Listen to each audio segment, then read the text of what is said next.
Mushroom curry in Telugu.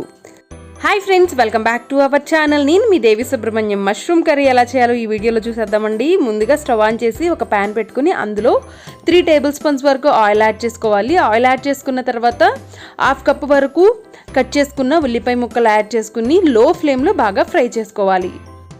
ఇందులో 2 పచ్చిమిర్చి కూడా యాడ్ చేస్తున్నానండి. ఉల్లిపాయ త్వరగా మగ్గడానికి సరిపడా సాల్ట్ కూడా యాడ్ చేసుకుంటున్నాను.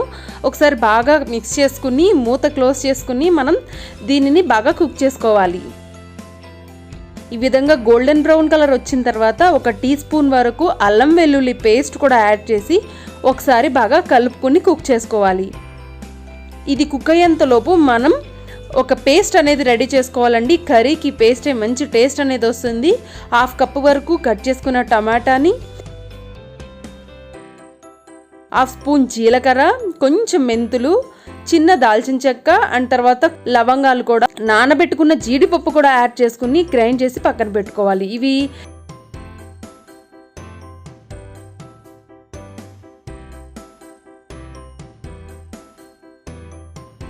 ఫ్రై అయిపోయాయండి ఆనియన్స్. ఇందులో 1 టీ స్పూన్ కారము, 1 tea spoon garam masala, 1/2 tea spoon పసుపు యాడ్ చేసి బాగా కలుపుకోవాలి.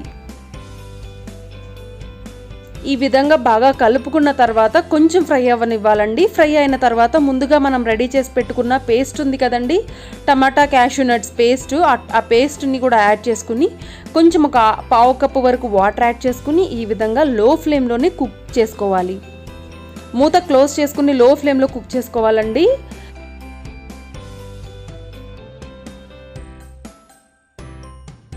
చూడండి, ఈ విధంగా ఆయిల్ సపరేట్ అవుతుంది కదా. ఇలా ఆయిల్ సపరేట్ అయినప్పుడు ఇది మంచిగా కుక్ అయినట్టండి. ఇప్పుడు ఇందులో మనం ముందుగా నేను 200 గ్రామ్స్ మష్రూమ్స్ని తీసుకుని బాగా క్లీన్ చేసుకున్నానండి. సాల్ట్ అండ్ గోరువెచ్చని నీళ్ళల్లో క్లీన్ చేసుకోవాలి. బాగా క్లీన్ చేసుకుని ఈ విధంగా కట్ చేసుకుని వీటిని కూడా ఈ మిశ్రమంలో యాడ్ చేసుకున్నాను. యాడ్ చేసుకుని 1/4 కప్ వరకు వాటర్, 1/4 నుంచి 1/2 కప్ వరకు వాటర్ యాడ్ చేసుకుని ఒకసారి బాగా కలుపుకుని మళ్ళీ కుక్ చేసుకోవాలి ఇవి ఉడికేంత వరకు. ఈ మష్రూమ్స్ కర్రీలో హై ప్రోటీన్ అనేది ఉంటుందండి. హెల్త్కి చాలా మంచిది. తప్పకుండా మీరు కూడా తీసుకోండి. రెగ్యులర్ ఫుడ్లో చాలా టేస్టీగా ఉంటుంది. చాలా సింపుల్గా, మసాలాలు చాలా తక్కువగా యూస్ చేసి మనం ఈ రెసిపీని చేస్తున్నాము. చాలా టేస్టీగా ఉంటుంది. కొంచెం కొత్తిమీర కూడా యాడ్ చేసుకుని ఈ విధంగా కలుపుకొని దించేసుకోవటమేనండి. చాలా ఈజీగా, చాలా తక్కువ మసాలాలు యూస్ చేసి చేసాం కదా, భలే టేస్టీగా ఉంటుంది. మీకు కూడా తప్పకుండా నచ్చుతుంది. మీకు ఈ వీడియో నచ్చినట్లయితే ఫ్రెండ్స్ అండ్ ఫ్యామిలీ మెంబర్స్కి షేర్ చేయడం మర్చిపోవద్దు. నేను మీ Devi Subrahmanyam. Thank you for watching My Icon TV.